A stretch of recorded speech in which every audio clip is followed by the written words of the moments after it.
അതിശക്തമായ കാറ്റോടുകൂടിയ മഴയാണ് ഇന്ന് വിവിധ ജില്ലകളിൽ ഉണ്ടായത്. കൊല്ലം മുണ്ടയ്ക്കൽ പാപനാശത്തിന് സമീപം ശക്തമായ കാറ്റിൽ വള്ളം മറിഞ്ഞ് കാണാതായ മത്സ്യത്തൊഴിലാളി മരിച്ചു. അഞ്ചുതെങ്ങ് സ്വദേശി ഫെൽക്കിൻസനാണ് മരിച്ചത്. പരവൂരിൽ ശക്തമായ കാറ്റിൽ പരമ്പരാഗത വള്ളം മറിഞ്ഞു. വള്ളത്തിലുണ്ടായിരുന്ന 4 പേരും നീന്തി രക്ഷപ്പെട്ടു.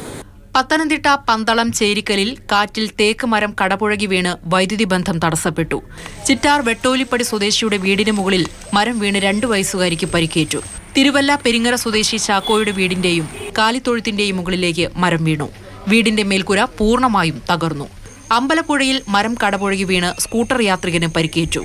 നിലമ്പൂർ സ്വദേശി താജുദ്ദീനാണ് അപകടത്തിൽപ്പെട്ടത്.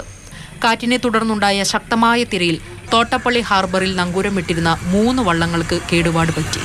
കോട്ടയം ജില്ലയിലെ വിവിധ സ്ഥലങ്ങളിൽ മരം കടപുഴകി വീണ് വ്യാപക നാശനഷ്ടമുണ്ടായി. വീടുകൾക്കും വാഹനങ്ങൾക്കും കേടുപാട് സംഭവിച്ചു. കൊച്ചി ധനുഷ്കോടി ദേശീയപാതയിൽ വാളറയ്ക്ക് സമീപം ചീയപ്പാറയിൽ മരം വീണ് ഗതാഗതം തടസ്സപ്പെട്ടു.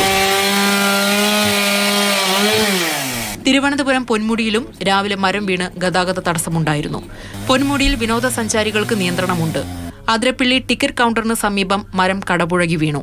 വനപാലകരും നാട്ടുകാരും ചേർന്ന് റോഡിലേക്ക് വീണ മരം വെട്ടിമാറ്റി ഗതാഗതം പുനഃസ്ഥാപിച്ചു. വിവിധ ബ്യൂറോകൾക്കൊപ്പം ന്യൂസ് ഡെസ്ക് മാതൃഭൂമി ന്യൂസ്.